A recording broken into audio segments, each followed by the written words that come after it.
Maayong buntag mga igsoon, niya kada karon magpahigayon sa atong Sunday Catechism before the Mass. Ato kining ginabuhat kada first o second Sunday sa bulan.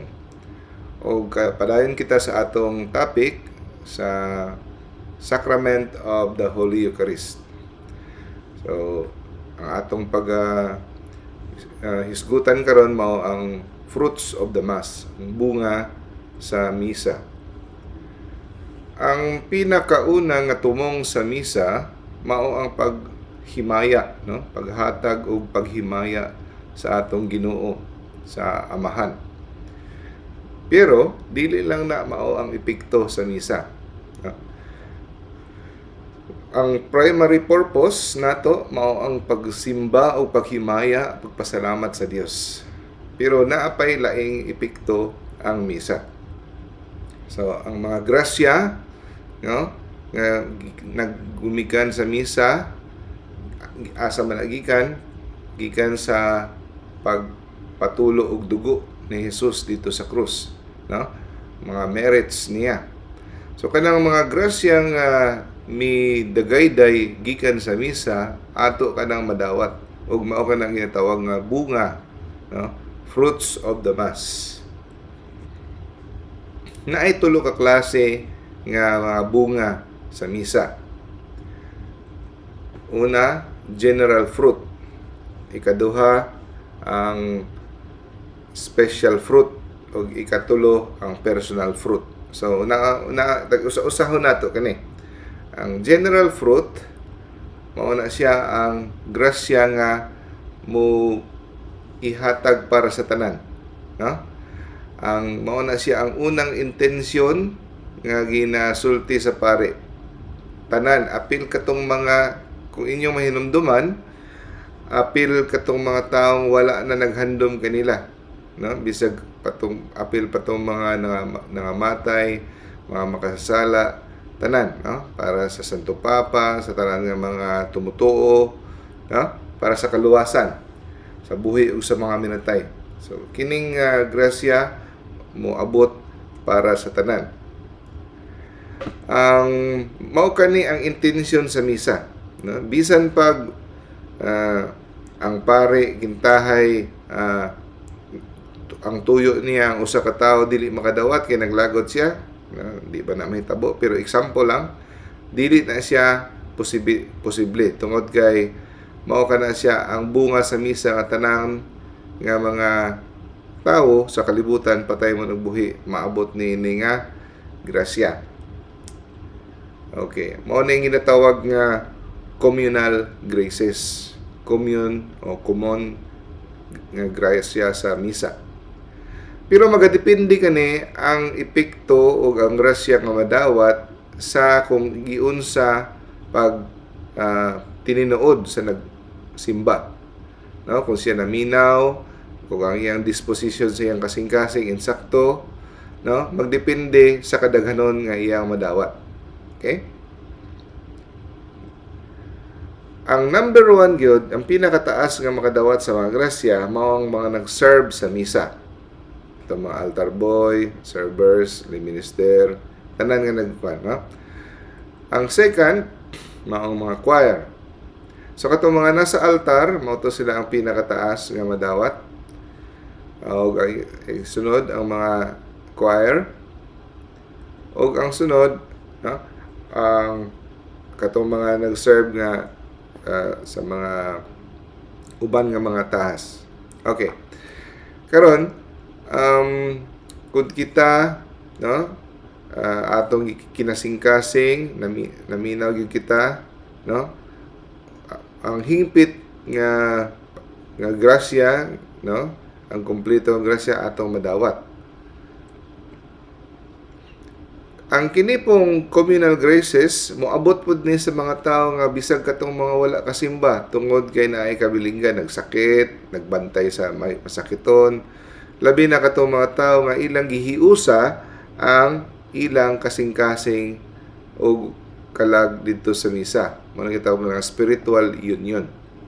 Mo na nga sa misa sa kada buntag natay prayer, no, sa ako apil na sa akong daily prayer, morning prayer nga, "Oh my God, I offer to you the precious blood of Jesus in all the altars of the world, united with it the offering of my every thought, words, and actions of this day." So daghang klase nga spiritual union nga prayer. So pero nindot kung apilo nato na siya sa atong pagampo. Nga atong kasing-kasing atong hiusa sa tanang misa nga nagkahitabo sa tibuok kalibutan. No? So muna maka-ambit kita. No?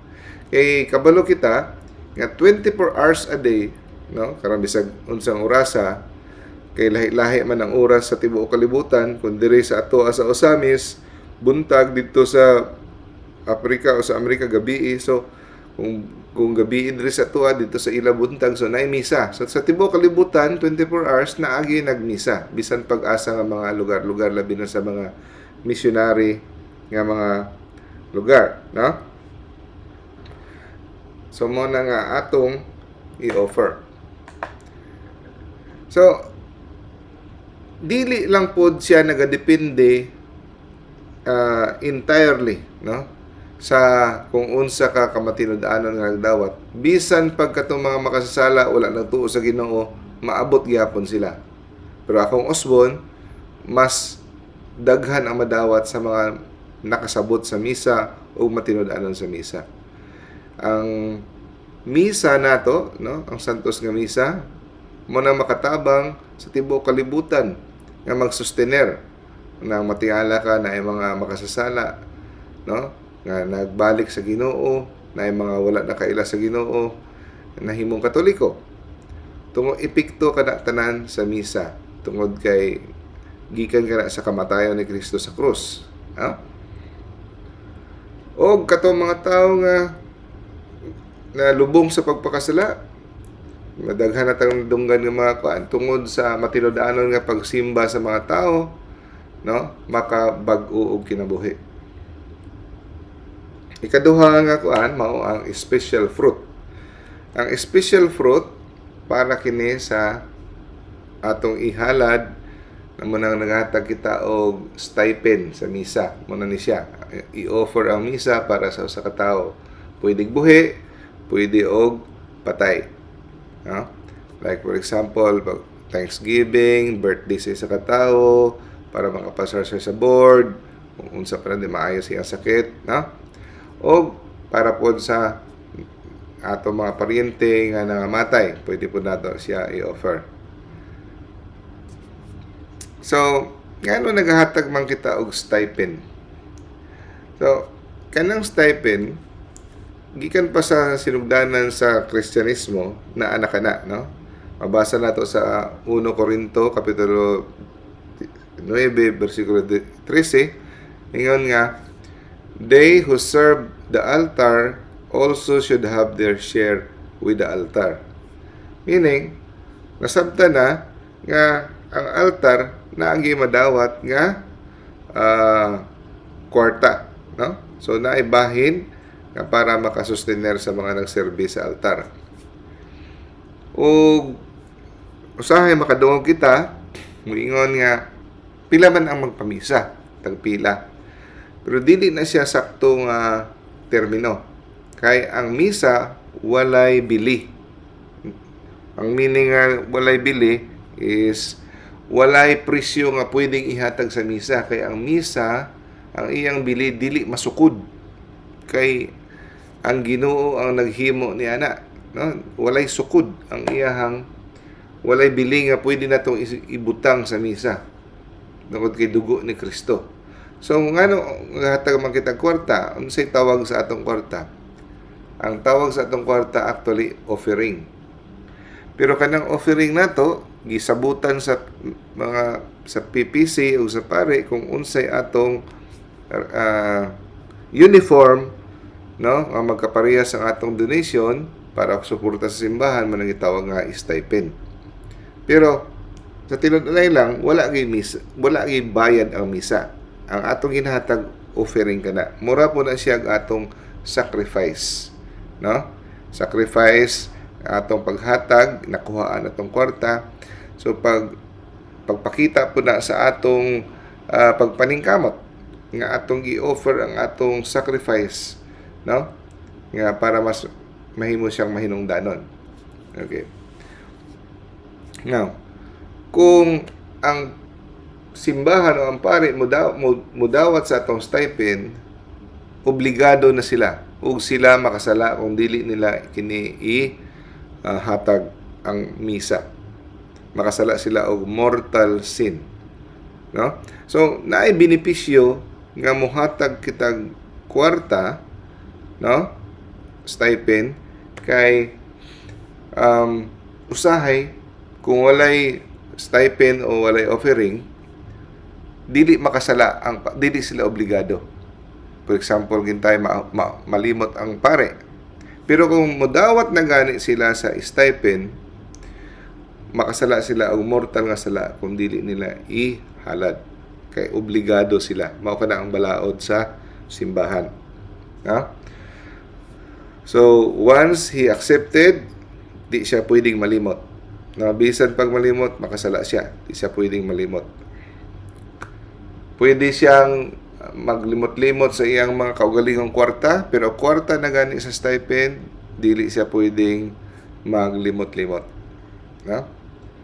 Pero bisag unsaon natong explain usahay naagay misunderstanding, no? Di mo man hantod karon gikan pa sa una bisag ubang sikta mao kani siya ang hinungdan sa mga misunderstanding nganong naibayad. Mo na gani nga nakahuna-huna ang mga obispo ug ubang mga pare nga pwede pud nila ni moabot ang panahon nga basig wala ang suporta sa ilang panginahanglanon mugikan sa uban nga pamaagi para mawala na ang misunderstanding, no? Sa ubang mga missionary priest ginahimo pud nila ni nga walay bayad kasal wala tanan. Kamulay hatag depende sa inyo ha. Nana po yung nag-practice ang uyana. Okay? So, ang special fruit, duha ka klase. Impetratory or propitiatory. Ang impetratory, mao na siya ang muhangyo ka sa Ginoo, pasar sa board, no? Kung sa panadiya mga maayo. Ang propitiatory, pagpasaylo sa sala para kini sa mga kalag sa purgatorio. Now, wala man ta kabalo kung unsa kadako ang grasya nga madawat sa namatay, no, sa kalag niya. Wa pud ta kabalo kung hantod kanus siya nanginahanglan sa atong pamisa, no? So wala ta kabalo kung ang atong gipamisahan tuwa na sa langit. So mas maayo na atay ikaduha nga ngalan o ikatulo nga ngalan nga ibutang didto para kung siya tuwa na sa langit or wa ta kabalo basig tuwa pa siya sa impyerno di na niya makinahanglan, automatic ma-apply dito sa ikaduha o ikatulo nga pangalan. Lord, if this soul already is in heaven, please apply the fruits of this mass. Intention. Ikatulo, ang personal fruit. Asa man ipadulong ang personal fruit? Para ni siya sa pare nga nagmisa. No? Ang benepisyo para sa iyang pagkabalaan o para sa iyang mga sala nga kapatawaran sa iyang mga sala. Kung maghalad kita og misa sa mga patay, no? Pwede dili kinahanglan nga misa gid para sa patay, no? Pwede rag ordinary nga misa nya i-apil nato, ihatag nato ang ngalan dito sa pare, pwede ra, no? Now, bahin sa mga misa nga ato ipahinungod sa mahal nga Birhen o sa mga santos, ato lang i-explain og gamay para masabtan. No? Gikan pa sa una sa early Christian, sa linghod pa ang mga Kristiyano, no, nagpagsugod pa, offer na sila og misa para sa mga santos nga sa adlaw sa ilang kamatayon, no, anniversary sa ilang kamatayon. So, matingala ang uban nganong mag-offer man tag misa para sa mga santos nga ang pagtulun-an ang misa para lang gid lamang sa Dios. Gina-offer nato ang misa only to God. Nya anong pahinungod man tag misa sa mahal nga Birhen o sa mga santos. Ang explanation ani mao nga ang Ginoo malipay og mahumuot kung atong pasidunggan ang iyahang mga santos.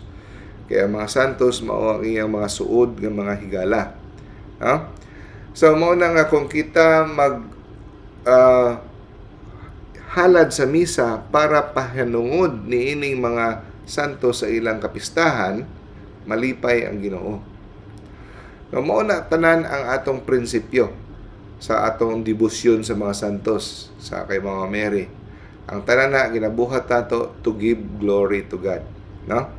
Kay kung atong pasidunggan ang iyahang mga suod nga higala, labi na ang iyahang pinalanggang inahan, mas atong labing mahimaya.